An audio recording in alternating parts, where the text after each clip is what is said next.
Okay, so we're going to start from the end of 156, note 156, paragraph 156, which is at the end, which is the summary, which is, we did this before, but again, it's been a while, so let's review. But before we start even that, again, let's go back and kind of, there's something that's maybe coming a little clearer to me now. And so we lost his Ramchal's train of thought in Daas Tevunos a few times, and some of it is maybe coming clear, maybe in the structure. It's not necessarily in understanding, but in the structure, maybe it's starting clear. So again, let's just review the things that we do know. We do know that he started out, right? The whole book started out trying to figure out four things. What were the four things? Anybody remembers? What were the four things that he tried to figure out? The answer is hashgacha, providence, schar v'onish, reward and punishment, the days of Mashiach, and Tchias HaMeis. Okay, that was the beginning. That was the beginning. So okay, fine. Okay, so far so good. Now, one of the things on the second page, in letter number 8, the Seichel tells the Neshama, he says, listen, aval yesh bekan dvorim kashim. There are difficult things here, ve'amukim, and deep ones. Ma'oid, kegoin, tzadik le'raloi, rosha v'toivloi. Like tzadik, who has experiences, bad things happen to him. Rasha, and the Rasha who has good things happen to him. Shiniskashu al gedolei chachomim, which was difficult to understand even for the greatest of the chachomim, of the sages. By Nevi'im and the prophets. V'afilu Moshe Rabbeinu, even Moshe Rabbeinu, it's impossible to understand them. Okay? So I'm just going back to that premise that, right, that in a certain sense, hashgacha, which is providence, and schar v'oinish, right, cannot be fully understood. So that was the first thing. Cannot be fully understood. Why can't it be fully understood? So he tells us, because tzaddik v'raloi, rosha v'toivloi. Now, the truth is, I ask you, wait, why is that so hard to understand? Okay? We know from our first grade level of Hashgacha, we know, tzaddik who has bad experiences is because Hashem wants to give him all of his punishments in this world. And so that he could be clean for next world. Rasha v'toivloi, Hashem wants to give him all the reward in this world so he can be punished in the next world. Hey, 2 + 2 = 4. All the questions. So what's the problem? Moshe Rabbeinu, what's he struggling with? Everything is very simple, right? So what really Ramchal needs to kind of do for us is, on one hand, make this formula of tzaddik v'raloi and rosha toivloi impossible to understand, but at the same time understandable in some degree, right? So Neshama responds to that point. Neshama says, the details that I'm not going to be able to understand, I'll set aside. I'll give it up. But let me at least have some general principles that will be straight, that will be, logical. Maybe I'll understand. Again, I don't know how to translate every word, but basically some sort of I'll just say a logical framework. Okay? A logical framework. Whatever then I can't grasp, I'll know that this is not for me to finish. Okay, that's that early conversation. That really what I understood now is that the Ramchal is now finally, after all of those 150 following points, is now coming full circle to be able to answer that setup. Okay, that setup. Okay, so that's number one. So that's introduction number one. Introduction number two. Again, from after that, right? Let's just summarize again. After that point, he goes into the basic foundation of why Hashem created the world, right? And he said, created the world in order for the person to perfect himself.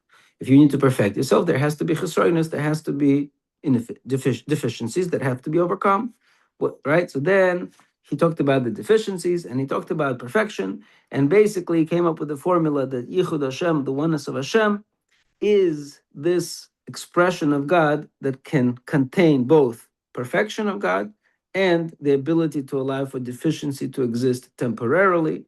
We're good? So far, so good. Okay. Then he introduced in at some point.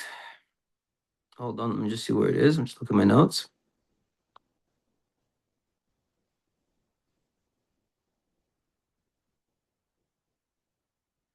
Okay, whatever. So then, 1 second. Oh, so okay. So then it's then at point 44. Okay, let's just put it at paragraph 44. Ramchal said, okay, that was the general setup. Then we got to go into the details. So from 44 until now, he's working out the details. He's unpacking that concept of perfection in deficiencies and oneness of Hashem, how that world works together. So that started point 44. Okay, and he said we first have to discuss the era of Hashem's, the hidden part that allows for the deficiencies, right? Helam HaYichud, that allows for the deficiencies.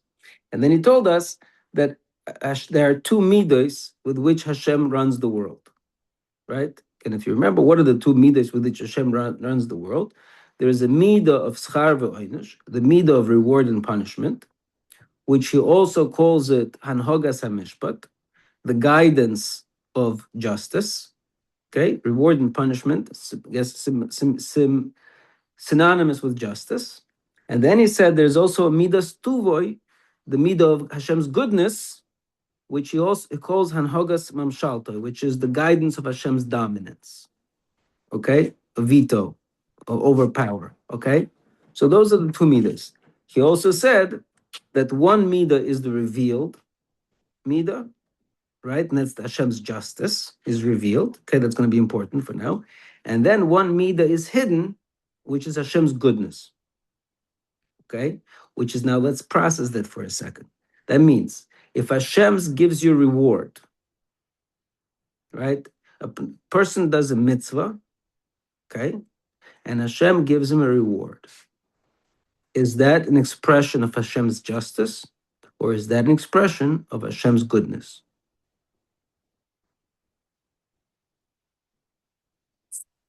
Tough one.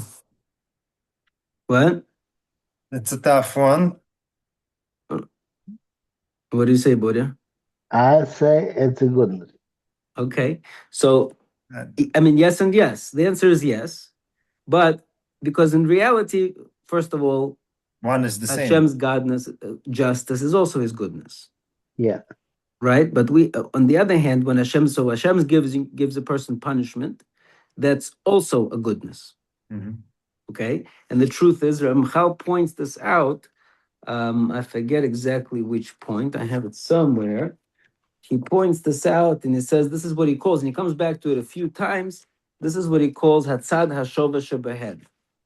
Hatzad Hashova Shebehen. Let's see, which it's somewhere. Um,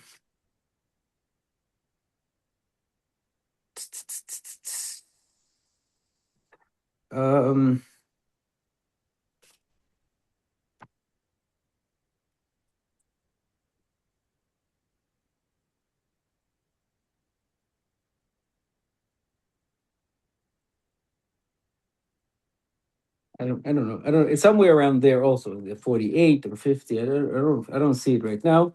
He calls it Hatzad Hashova Shebehen. Hatzad Hashova Shebehen means their common denominator, right? Mm-hmm. The common denominator, not of the reward and punishment, but of the two midos, the just midah of justice and the midah of goodness. The common denominator is really to benefit, for the goal of the world, which is perfection of mankind. right? That's really the common denominator, right? In other words, there are two ways. Okay, so if the ultimate right, the ultimate reward is perfection, as we said before. So let's equate for a second perfection to ice cream. Okay, so I want my son to have ice cream, and I said that's my goal. I set up a situation where, in the end of the day, I'm going to give him ice cream. Now I say to myself, I love my son. I want to give him ice cream, but I don't want to just give him ice cream. I want him to earn the ice cream. So I give him a list of chores, and I tell him, do A, B, C, and D. When you do A, B, C, and D, you will get ice cream. Okay. So if my son does A, B, C, and D, I will give him ice cream. He deserved it. That's justice. If my son didn't do A, B, C, and D, so I still want to give him ice cream.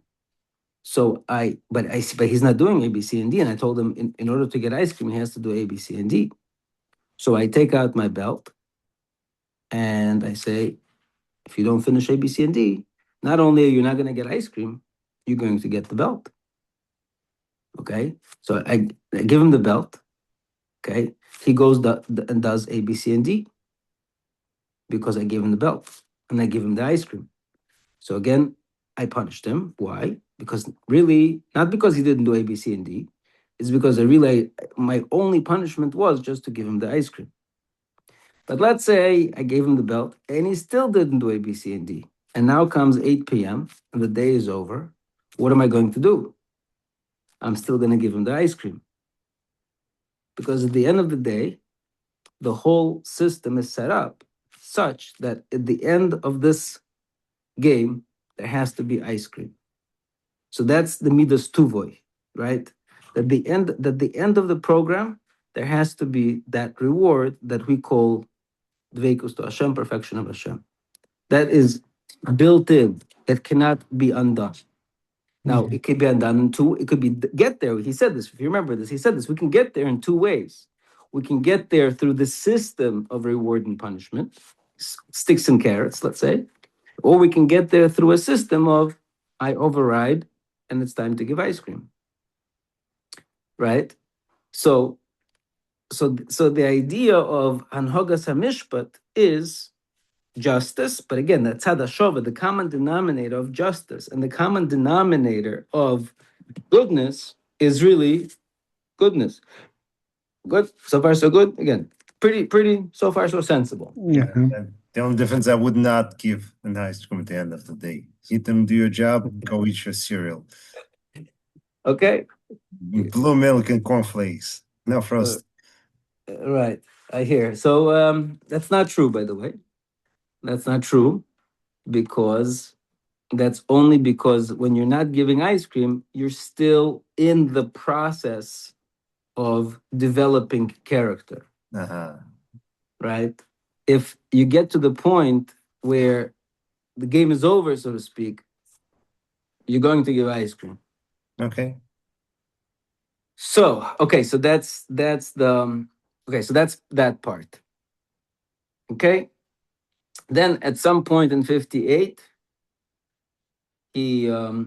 Ramchal goes into the structure of mankind, and I think there we had a little bit of understanding of what was going on. The whole combination of neshama and guf, how Hashem is this very providence, this very structure of revealed and hidden, right, was expressed in the very creation of mankind, which is, again, we have the body, physical body, and the hidden neshama, right? And then which led us to the understanding of Tchias HaMeisim, which he explained, okay? Then, okay, so that's all of that setup we kind of got.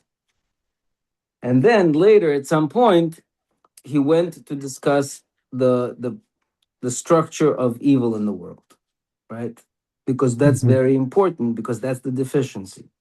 That's the thing. Again, so the A, B, C, and D in our running example of when you tell your son, do A, B, C, and D, the A, B, C, and D is removing the evil from the world, right? Or removing the deficiency, right?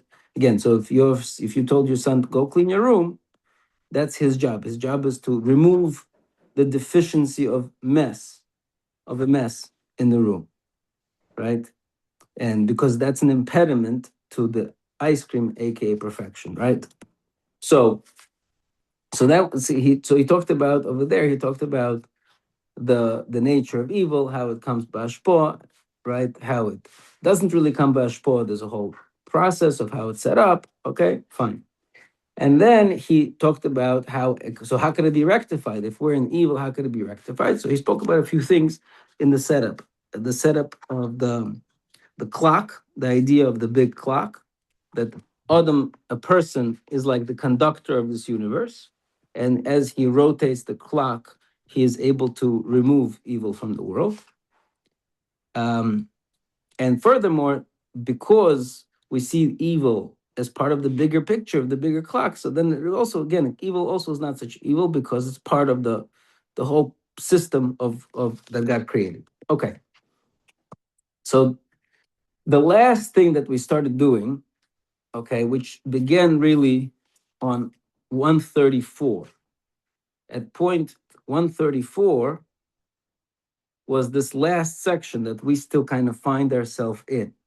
We're kind of taking a turn here, but that's the section. This section that we're in right now, which in my heading is called, even though this heading is not from the Ramchal, in my heading it's called Darke Hanhogas Hamishpat V'Ha'ahava, the ways of the guidance of justice and love.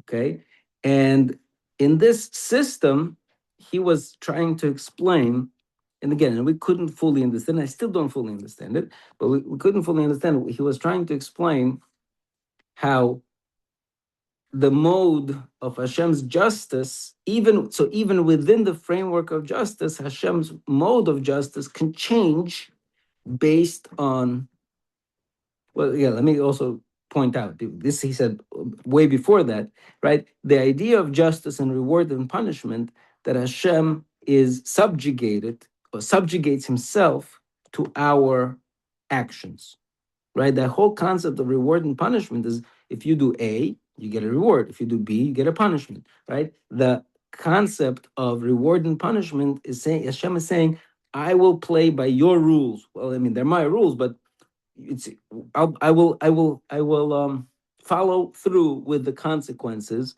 that, based on your actions, right? He set up the framework, but once he set up the framework, he now subjugated himself to that framework, so that if you do an avera, you have to get a punishment.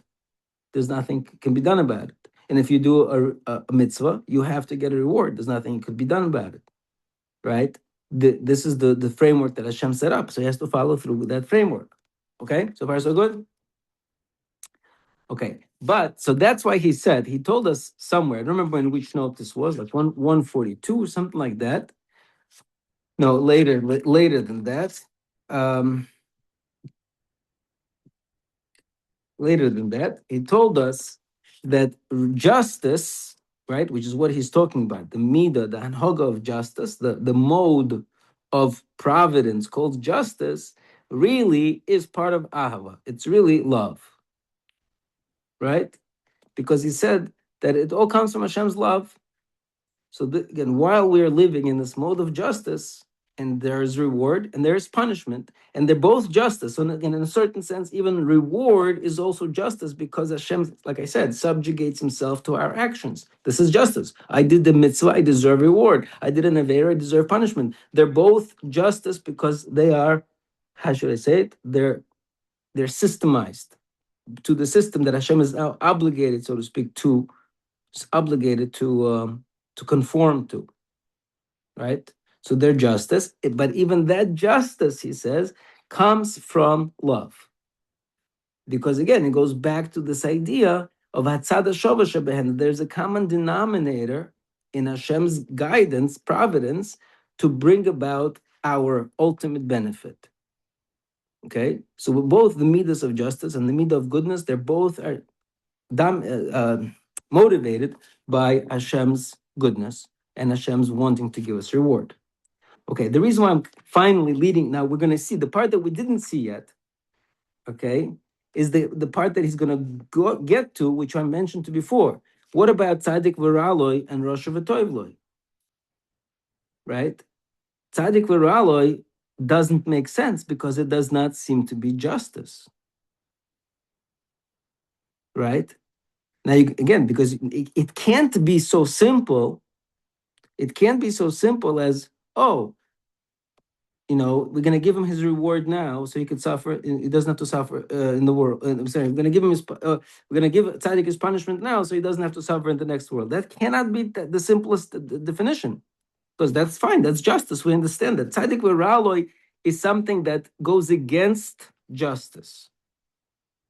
It goes against justice. That means that even within the world, so what he's going to set up, what Ramchal, I think, is going to set up, that we'll see, that again, I'm just setting it up early on, so I think it will help us as we read, is that because in the future Hashem will overpower the concept of justice and will say, I am giving you this ice cream no matter what, the roots for that idea of completely overpowering this world's framework is already planted currently in this mystery of Tzaddik v'Ra'aloi and Rosh v'Toivloi. That the seeds of Hashem incomprehensibility and overpowering justice has to be already built in within the Midas HaMishpat. That's the framework. Again, I think it's an incredible Chiddush, and I don't know if anybody before Ramchal ever said such a thing, but that's how he is going to set up the concept of Tzaddik v'Ra'aloi and Rosh v'Toivloi, that those are the seeds for the future overpowering of Hashem's justice in order for the unlimited, completely, so to speak, illogical goodness that's going to just override everything. Okay, so I think again that's the framework that he's setting up all the way from the beginning that we're finally kind of getting to towards the end. Okay, so now let's see how that all works out in the actual text. But you don't seem don't agree? But I was puzzled. Called you out, boy. No, I'm not puzzled. No. Okay. That's pretty much how I was looking into that. Well, what? I was looking life from that approach. Like, Mhm. I don't get concept like, oh, sometimes like we cannot understand why bad thing happening. The key word, we cannot understand as they happening. A lot of time, as time pass, we do understand. Sometimes it takes long time behind our lifespan. But very often it's just within your span later, afterwards, you do see how it works out. Right. So again, I think Ramchal is going against that notion. I think Ramchal, as we'll see, again, we'll see, maybe I'm wrong. I'm giving you a hypothesis. It's a hypothesis right now. I want to put it out so as we read, we can have something to compare it to. But I have my inclination is that Ramchal is going even against that notion, meaning that as long as you could figure out what the justice is, then it's justice. But there has to be, according to Ramchal, there has to be an element of Hashem's justice. I'm sorry, it's almost like an injustice. But he's the one who said, like, which this book or that book, like, no matter what you think, no matter what you try, and what calculations, you will make mistake. So you'll never can figure out whole picture. He's the one who said it. Right, for sure. So right. Okay, so that's I guess that's part of it. You will never figure out the whole picture, right? I guess again, we'll see. We'll see if it's again. Why can't we figure out the whole picture? Meaning, because clearly Hashem b'davka designed it that way that we, right? Meaning there is a different story where one thing is, again, I don't know, somebody's driving to the airport, they get hit by a car, they go to the hospital, they think, wow, bad things happening to me, and then the airplane that he was supposed to go on crashed. Right?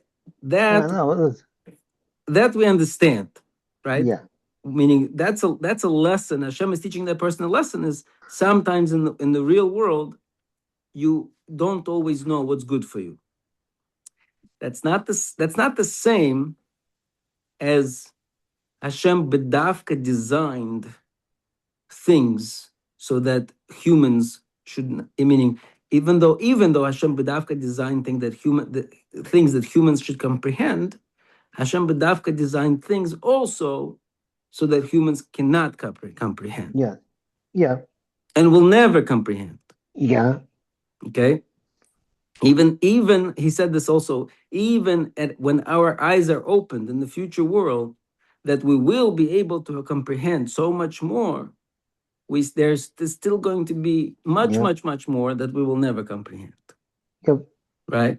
Okay, so let's see. Okay, now let's back to text. So again, this is end of 156. So let's go from there. Klolo shel dover. So the summary of the matter.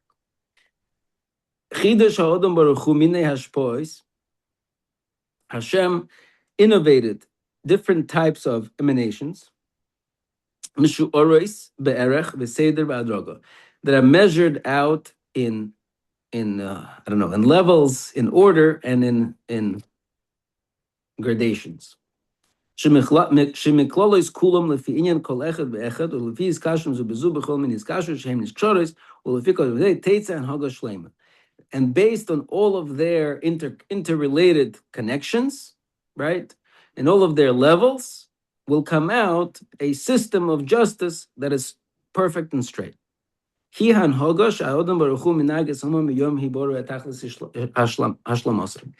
is the providence, the guidance with which Hashem guides the world from the moment it was created till the end of its perfection. Okay, so in other words, that's right. So in other words, the midah of justice is a seder, is a system, is a framework that's set up, a set of rules and an algorithm, let's call it by a modern term, an algorithm by which the world has to function. And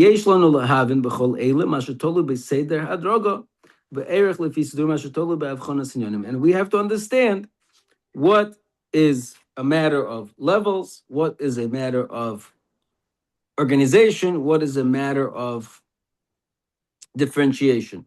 Because there are midos and emanations that are based on reward and punishment, the guidance of reward and punishments, which is hanoisin hamitzius l'tovera, which gives possibility of existence of good and evil. And then there are those things that according to his oneness. Okay, so now he's saying, again, I just told you there's two separate modes, right? Justice and dominion. He's saying, seems to be saying, again, maybe I'm wrong, he seems to be saying that even within the framework of justice, which is right now, there has to be both. Okay, and then he really said that before, because in everything that exists, there is, even in the framework of justice, there is justice, which is revealed, and then there is the dominance, which is kind of working behind the scenes. It's there also, but it's behind the scenes. Okay, so that's also a very important point. The point is saying that even during this mode of justice, the dominion mode is present, but it's present in the background. Okay? And now within the midos that are based on reward and punishment, there are those that are based on chesed. There is those that are based on judgment. And there are those that are based on the middle path of mixture of justice and kindness. Okay? Again, this is all justice. Again, very important. It's justice. It's not just mishpat. Okay?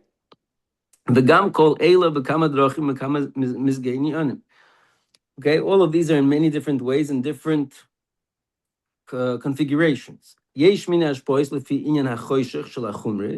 There are different types of emanations which are reflective of the darkness of the physicality, which the nature of those emanations is to make the physical more physical, let's put it that way. There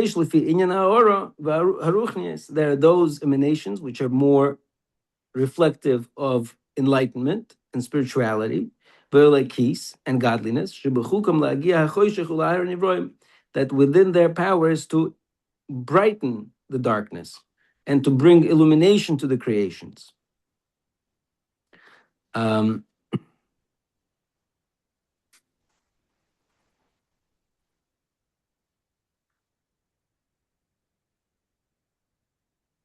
so this I'm not sure exactly how to understand this fully, but what he's saying is that within the choshech, din, and rachamim, let's call it, within the right chesed and rachamim, there sometimes it's a way, it's related to spirituality, and sometimes those chesed and rachamim are related to physicality, and each one as a result will have their own expressions, because based on what, I guess, what subject they're dealing with. If they're dealing with physicality or dealing with spirituality. So then they will have expressions that are more physical or the expressions that are more spiritual. Again, there are many different layers of this. Okay, good. And all of these matters, and all of these things the person has to analyze, whoever wants to understand, a person has to contemplate all these things as far as he can contemplate, if somebody wants to understand Hashem's providence in the world. Not only that, you have to know the roots and the branches. Pirush, meaning, different types of these emanations, and their organization, and what will result from them. Whether in creations or whether in their particulars. Okay, this is the general of the principles, and if you think of them deeper, you'll understand that more. Okay, so again, so he basically summarized the very complex system that a person has to, if he wants to reverse engineer, so to speak, the understanding of the world based on what's going on, he has to understand all of these things. Is it coming from the, is it expressed reward and punishment? What's behind the scenes? Is it din? Is it chesed? Is it rachamim? Right? Is it physical? Is it spiritual? Those are the categories that a person has to filter everything through. Okay? And the main thing that I'm bringing to your attention, that besides understanding the organization of the world based on actions and results of those actions, right? Meaning what's happening, not just seeing what's happening in the world, that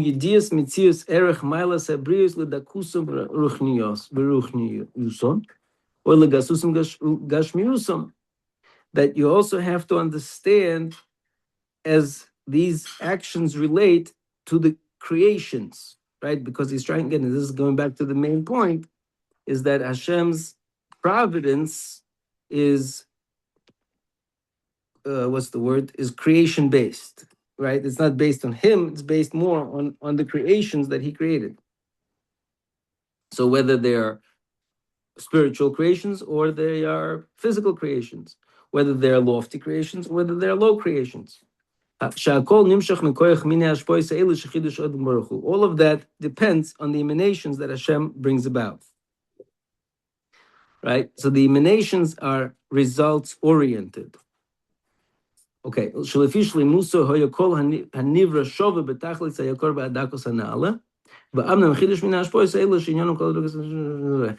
Right? So because again, this goes to the point that he could have made the world perfect, but he lowered it to run his creation, again, creation driven.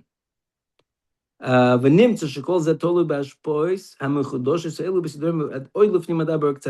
speak to this even more. However, Dai ato, it's enough now, but daitich, what I made known to you,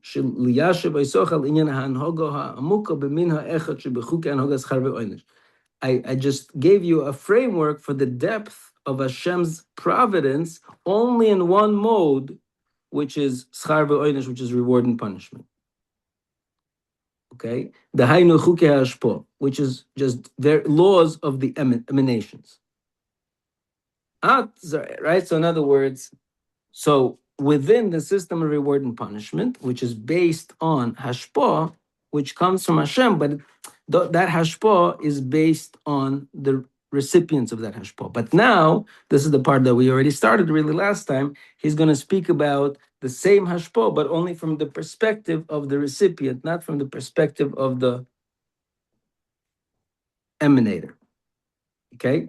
But this is still all within the framework of schar v'oinish, of reward and punishment.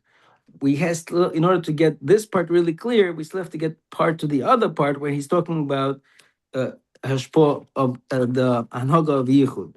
So that's going to happen. Just to give us an idea of where we're going. So that's going to be somewhere in note 160, towards the end, no, hold on. In 164, really, right? So in 164, he'll begin the what's Hanhogas Hayichud. Okay.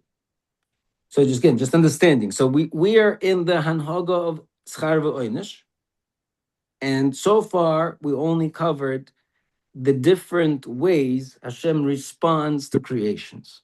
And through his emanations. Hashem responds to creations through his emanations. Again, Hashem responds to creations through his emanations. That's within the mode of reward and punishment. That's what we did until now.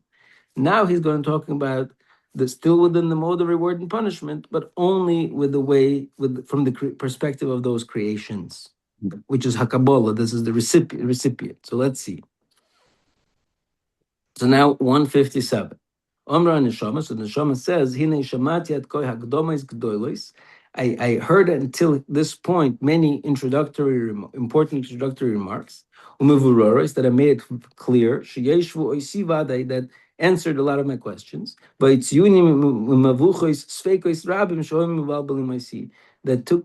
have taken me out to different puzzlements or Sophic doubts that I had that were confusing me. Now I'm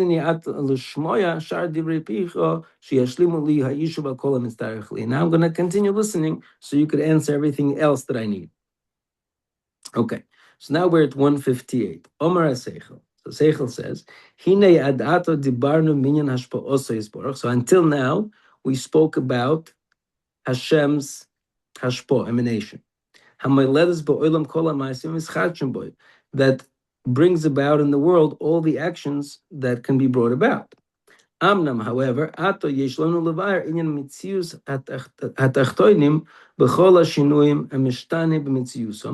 now we need to understand the existence of the lower creatures in the different ways that they can exist, and all the different laws that were set up in their existence. And now behold, this too, of this too, is also a type of hashpo, is also a type of an emanation. Right? The way the recipients accept Hashem's emanations is also an emanation. Again, the way the recipients accept Hashem's emanations or react to Hashem's emanations or are stirred by Hashem's emanation is also Hashem's emanation, right? In other words, everything, right? Everything, the way we have to face it. Hashem gives us,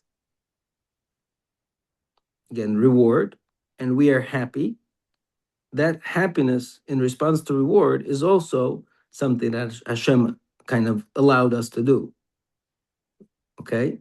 So our response to Hashem's emanations is also really Hashem's emanation, obviously. But still in all, it's a different kind of species of emanation. It's a different type. Because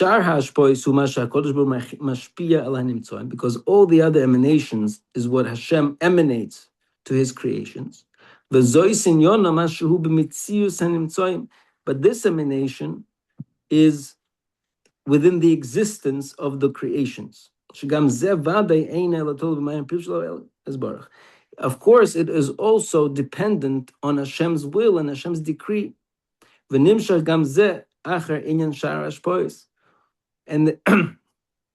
it comes at the end of all the other hashbois. This we'll speak more about this later. What do we need to understand now? Who it is? That all the things that happen in the world is in one category. And the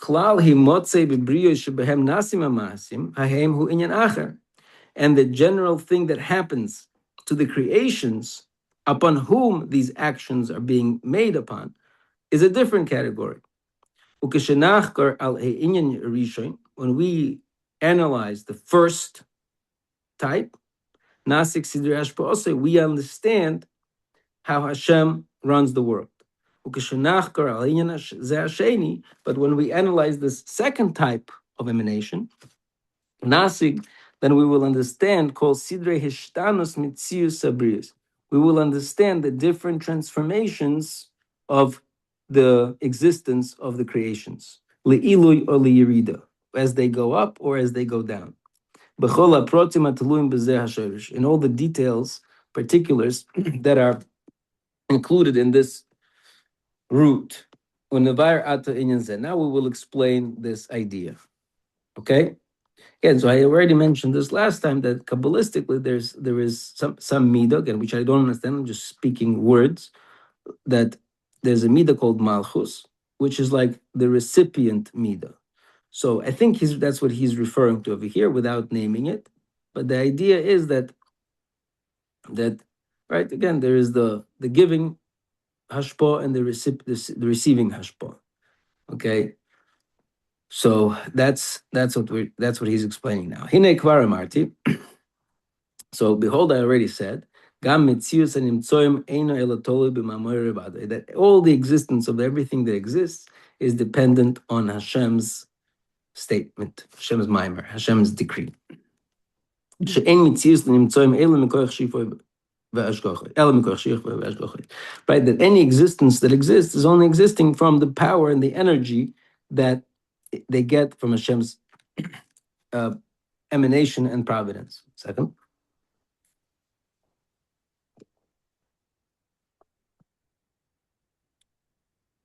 That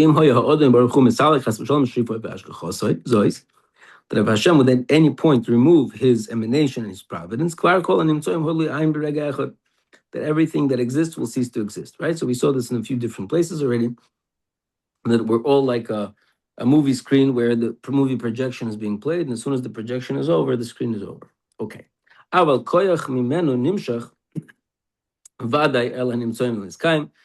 But certainly that's the power, the energy for everything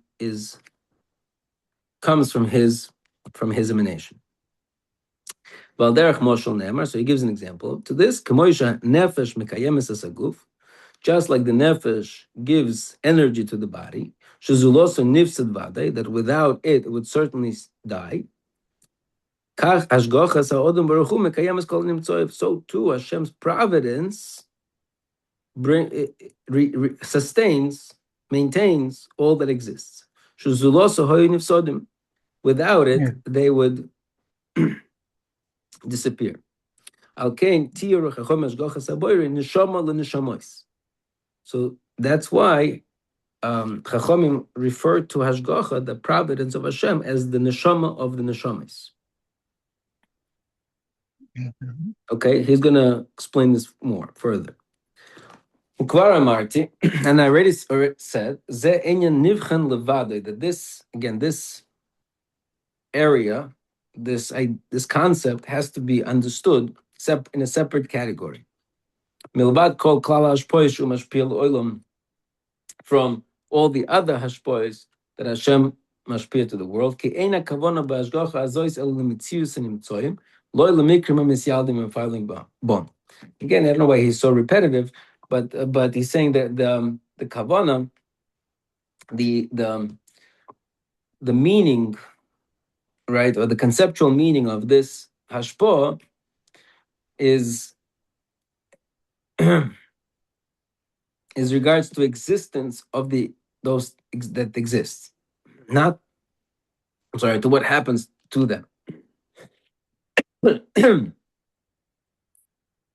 However,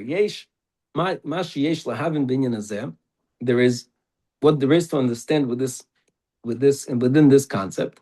Hurak shinoi idnei habriyos v'yischalef enyonim b'mitziusam li'ilui or li'yirida.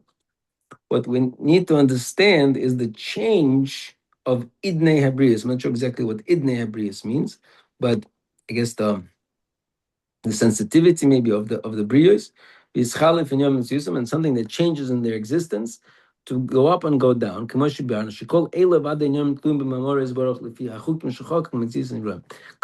right, I guess that is also within the framework that Hashem set up within this world that He created. Because creations are not able to reach an elevation that is greater than what is possible. And they cannot, and they cannot go down more than within their ability to go down. So let's further understand what is included in this idea. All that is related to this power. Okay, so again, what he's saying is, I think what he's saying is that since we are learning right now, we are doing something. This that we are doing something is also from HaKadosh Baruch Hu. We're talking about God as if He's outside of us, but in essence, He is the one who is giving us this ability to do what we are doing. Right? He is powering us. He is giving us this ability to do what we are doing. And hopefully, as a result of our learning, He's giving us an ability to be elevated. If we chas v'shalom do something else, He's giving us an ability to be demoted. Right? He is powering our elevation and He's powering our degradation, should we choose to do so. Okay? But because it's within that source, so it has limitations as to how far it go up and go down, because that's again based on His decree. So let's see.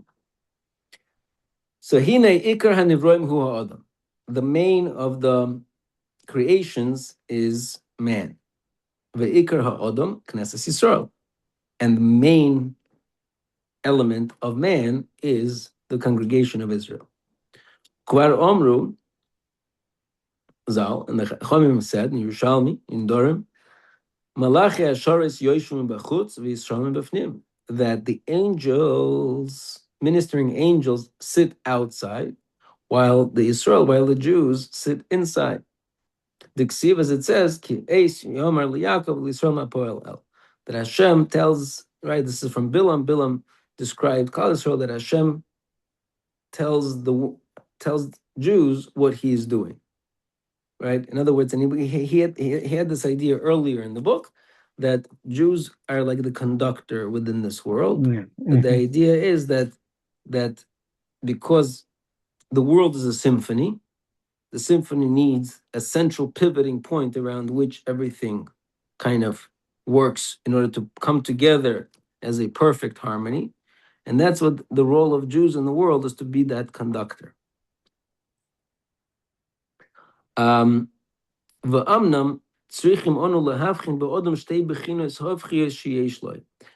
have to understand within this man two different and opposing elements, factors, I don't know, bechinas, elements that he has. Because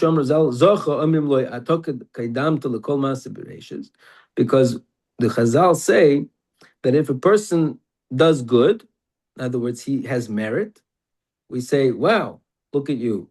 You were you preceded the entire Maaseh Bereshis.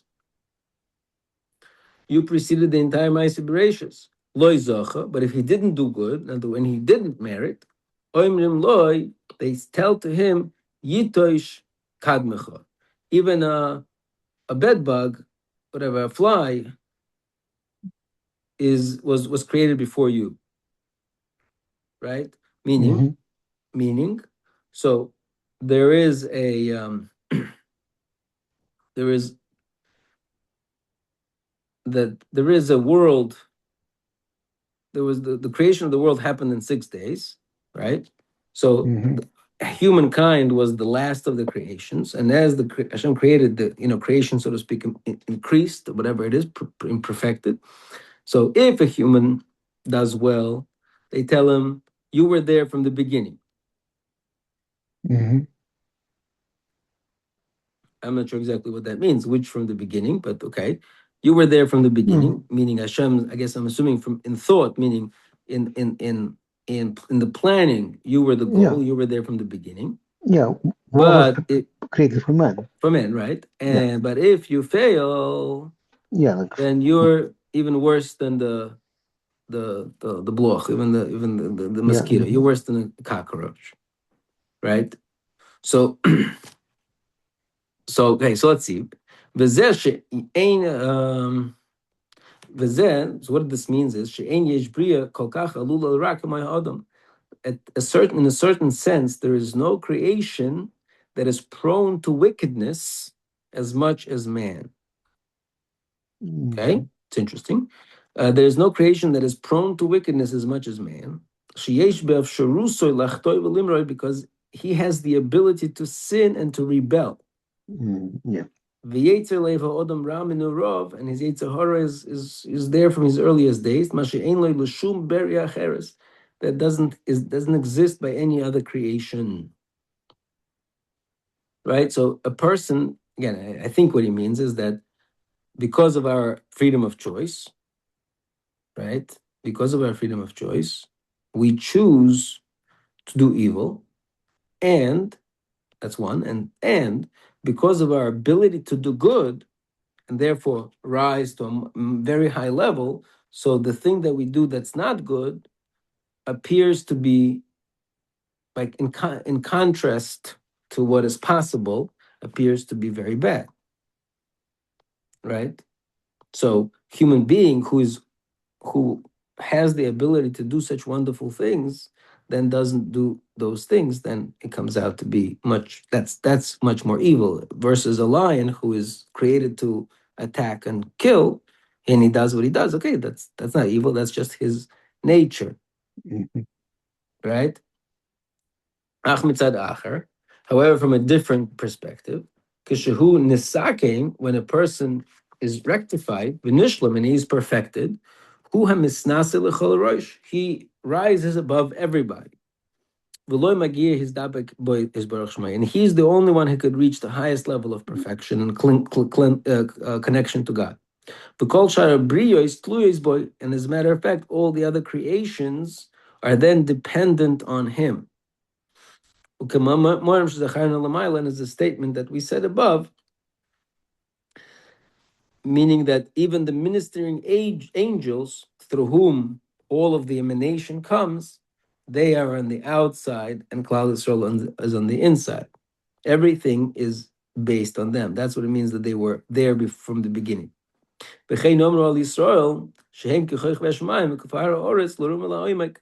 Right? And that's what it says regarding Jews, that they have two elements, that they are both like stars and they're also both like sand.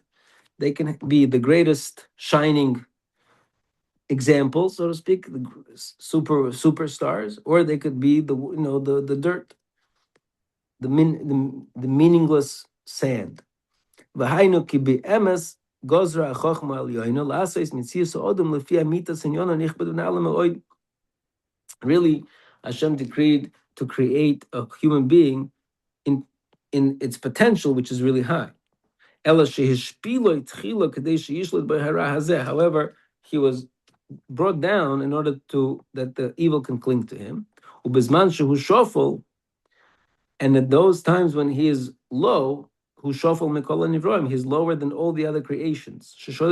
Because he is dominated by evil, which doesn't have the same domination as any other creation. However, when he gets rectified and perfected, he returns to his true lofty stature.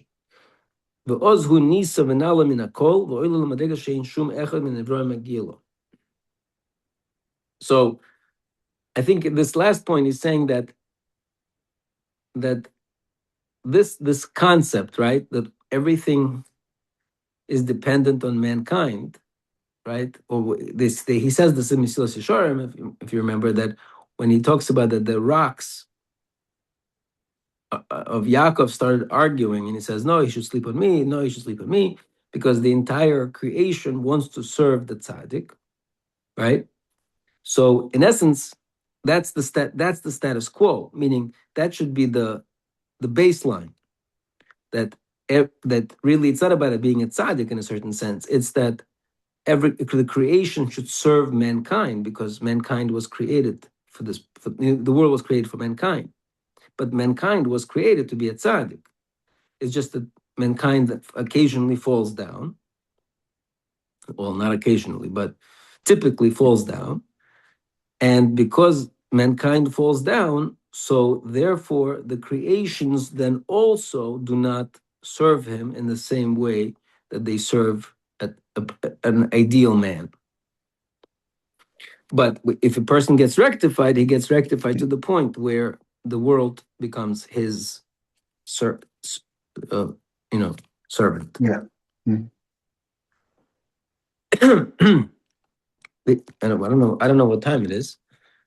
Anybody knows? It's 11:20. Okay, so maybe we'll do it's kind of late. Okay,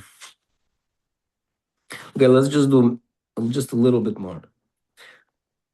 Now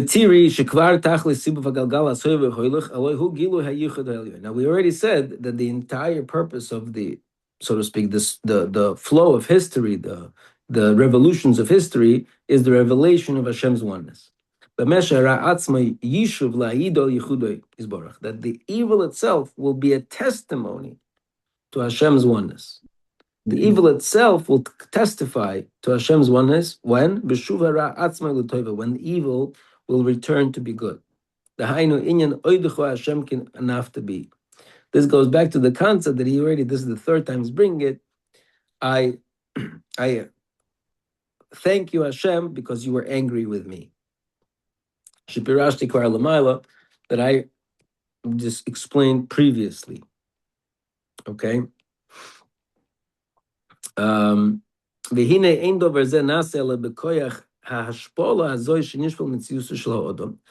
This concept is created because the human being is degraded to a low level. As a result of that degradation, the evil can cling to him. And when he corrects himself, he returns the evil to good. Because the Yetzer Hara itself is the thing that gives him merit. Then his destruction is really is a part of the process of his rectification. Okay? Because if he would be always up, to the point where he would have no concept of evil, then he would have no chance to bring about the evil towards good, which is really the ultimate perfection of Bria. Okay, so now what he's saying is a little crazy, if you think about it. what he's saying is, again, this is almost like very Hasidic. The things, it almost sounds like the things that the Grod disagreed with when it comes to Hasidim, right? That in essence, all evil is good. All evil is good because every evil is just a stepping stone to reveal God's greatness. Meaning, today I sin, tomorrow I do tshuva. I do tshuva with appreciation and knowledge of sin, to the point that I realize how bad sin is, and to the point that I rectify it truly. Again, I'm not talking about fake rectification, but I truly rectify it. And now, as a result of my sin, I was able to reach levels of perfection that I never would be able to reach. So then it comes out that my sin was really a good thing, because I turned, like Reish Lakish says, right? If a person does tshuva me'ahava, the sins turns to mitzvahs, because it becomes part and process of my growth. And because if I would never sin, that I would never appreciate that ability, that darkness and light that exist in the world. I just don't understand why we need also all of those fancy way to twisting things. Why can't go straight to the beginning? Evil needed for this world to exist. The world cannot exist without evil. Right. If it's needed, it's good. That's it. Why do you need all those kindergarten stories like I changed my true? Because again, a good point.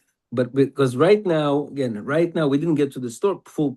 We didn't finish the point yet, right? But remember, right now he, in this part of the book, he's not referring to he's analyzing the recipient, right? The world from the recipient, not the world of evil that exists in the world. Meaning, an earthquake happens, right? We're not talking about earthquake happens. That's evil that exists in the world, and people die. That's evil that exists in the world. There's evil that I do, right? I killed somebody, right? I killed somebody. Then I did tshuva, and as a result, my murder is really a mitzvah. Okay, but then again, when falling fails, like if somebody falls off your roof because he was supposed to fall, if you kill somebody, and a big scam. Yeah, great. Take a machine gun and start shooting indiscriminately. If you die, you must have been guilty. Must have been a mitzvah. No, it's like if you. Yeah, that's my problem with that book. It's like sometimes he explains. Okay, makes sense, but why don't you go straight to the point? No, but over here, he is going straight to the point. I'm not sure. Again, I don't know. We didn't finish the point yet, but he's explaining over here. He's in this section at least, right? He's going to be explaining to us the different, I don't know how to say it, the different stations or states of a human from the perspective of the human. Even though those different states are also God-given. Yeah. Okay?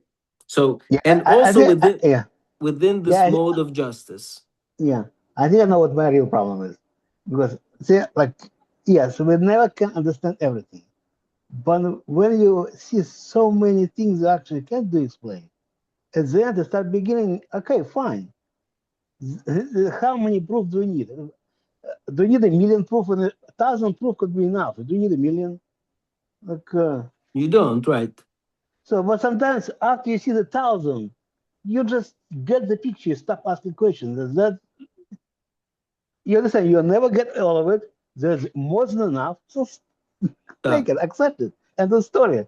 That's my problem with this book, because I'm at the point when I've seen enough. I hear what you're saying. I hear what you're saying. Except, I think, meaning in Ramchal's world, I think, meaning the more we understand. So you're right. So, which is beautiful. Again, I always had this question. Again, I'm going to take it a little different. I always had a question. If I can't understand everything, then do I understand anything?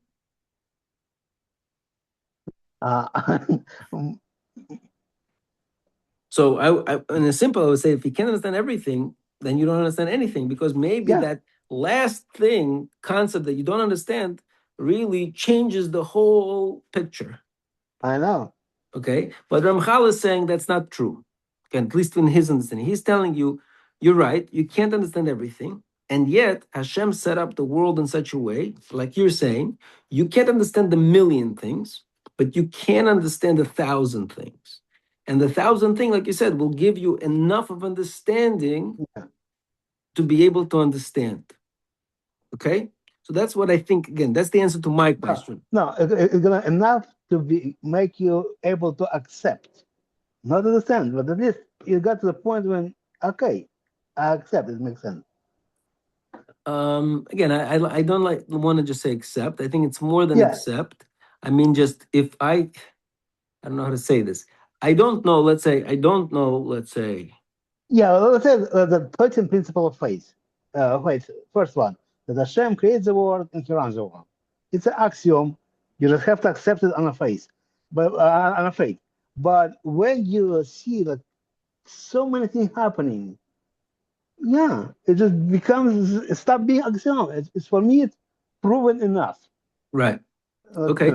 Right. I agree. Agree. But I want to say more than that. Meaning, let's say I'm going to throw. I don't know. I'm going to chuck a ball. Okay. With my super. Let's say I have superhuman. I'm going to chuck the ball. I don't know how far it's going to go because it's out of my vision, but I know it's going to go far. I cannot fully understand how far, but I can guesstimate the direction, the distance, so to speak, right? So we cannot understand everything that exists, but based on the framework, we can understand the general directions, the general ideas, the general principles.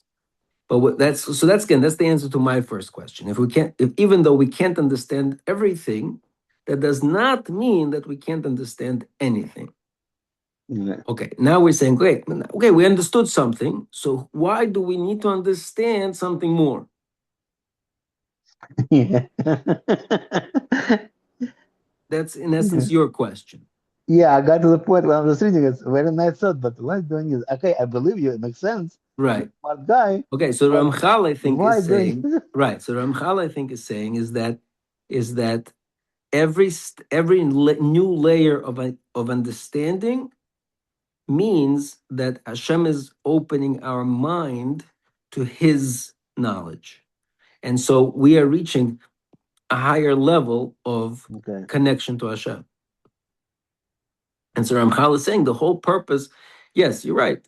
Everything is, you have the framework at 1,000, but at 1,001, you are now at a much greater level of infinity.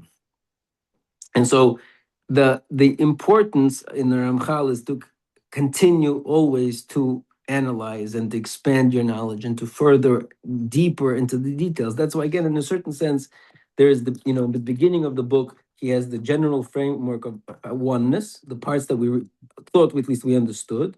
And then he said, okay, now let's go into the details, which is unpacking that general framework. So at each level, he keeps on drilling down and unpacking the framework. And again, he said himself, we will get to a point where we cannot unpack further, and we'll say, okay, we unpacked as much as we could unpack. But what the Ramchal is saying is, you don't stop unpacking if you have the ability to unpack. Okay. If you have the ability to unpack them in Hashem, again, maybe this is what he's trying to say, that from the perspective of the creation, the abilities that Hashem gave you is also given from Hashem. And it's also your kind of obligation to utilize those abilities in the way that Hashem wanted you to utilize those abilities. So if Hashem gave you seichel to analyze, so you gotta go use that seichel and analyze. Other people, Hashem didn't give the seichel, so they have other abilities that they have to use. But so this is also a type of a hashpah, that Hashem was mashpia to different Yeah. people, that they have to use their capabilities in the way that is appropriate. Okay, it's very late. It's very late. Let's just go. We didn't finish anything. We just kind of got somewhere. I hope we can continue. Today's Rosh Chodesh Elul, so it's a good time to think about turning our Averos into mitzvahs. That's all. We'll pick up on that point next time. Okay.